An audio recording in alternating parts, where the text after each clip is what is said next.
చూస్తే నాగర్ కర్నూలు జిల్లా తాడూరు మండలంలో విషాదం చోటు చేసుకుంది. ఇంద్రకల్ గ్రామ సమీపంలో నిర్మాణంలో ఉన్న కోళ్ల ఫామ్ ప్రహారీ గోడ కూలి 4 కార్మికులు మృతి చెందారు. మరో 2 కార్మికుల పరిస్థితి విషమంగా ఉంది. 2 గంటలుగా ఈదురుగాలులతో కూడిన భారీ వర్షం పడడంతో వర్షానికి కోళ్ల ఫామ్ కు సంబంధించి గోడ కుప్పకూలింది. దీంతో ఈ ప్రమాదం సంభవించింది.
నాగర్ కర్నూలు జిల్లా తాడూరు మండలంలో విషాదం చోటు చేసుకుంది. ఇంద్రకల్ గ్రామ సమీపంలో నిర్మాణంలో ఉన్న కోళ్లపాం ప్రహరీ గోడ కూలి 4 కార్మికులు మృతి చెందారు.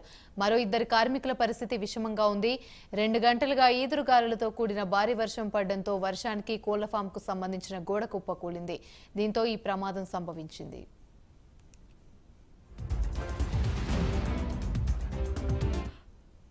రైట్, ఇక ఇదే అంశానికి సంబంధించి మరిన్ని వివరాలు మా ప్రతినిధి హరిశంకర్ ఇస్తారు. హరిశంకర్, చెప్పండి.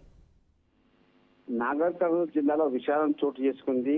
ఏదైతే ఈ రోజు కురిసినటువంటి ఈదురుగాలులతో కురిసిన వర్షానికి తాడూరు మండలంలో విషాదం నెలకొందని చెప్పవచ్చు. ఏదైతే ఇంద్రకల్ గ్రామ సమీపంలో ఉన్నటువంటి నిర్మాణంలో ఉన్న కోళ్ల ఫామ్ ప్రపారి కూడా కూలి 4 కార్మికులు మృత్యువాత పడ్డారు. 2 కార్మికుల పరిస్థితి విషమంగా ఉంది. 2 గంటలుగా దాదాపు అంటే మధ్యాహ్నం 3 గంటల నుంచి ప్రారంభమైన ఈదురుగాలుల మరియు వర్షాలతో ఏదైతే ఇక్కడ ఉన్నటువంటి వాతావరణ పరిస్థితి నేపథ్యంలోనే వారంతా కూడా ఒక్కసారిగా ఇంద్రకల్ సమీపంలో ఉన్నటువంటి కొండ ఫామ్ దగ్గర చేరుకున్నారు. అయితే ఆ గాలులు వర్షానికి కూడినటువంటి ఒక్కసారిగా ఉన్న వాతావరణ మార్పుల్లో భాగంగా వారంతా కూడా గోడ కూలి మృత్యువాత పడిన పరిస్థితి పరిస్థితి విషయంలో 2 గంటల వర్షానికి భారీ వర్షం నెలకొందని చెప్పవచ్చు. ఈదురుగాలతో కూడా వర్షానికి కోళ్ల ఫామ్ ద్వారా ప్రస్తుతానికి అయితే స్థానికంగా ఉన్న ఎమ్మెల్యేలు కూడా స్పందించి అక్కడ ఉన్నటువంటి ఏదైతే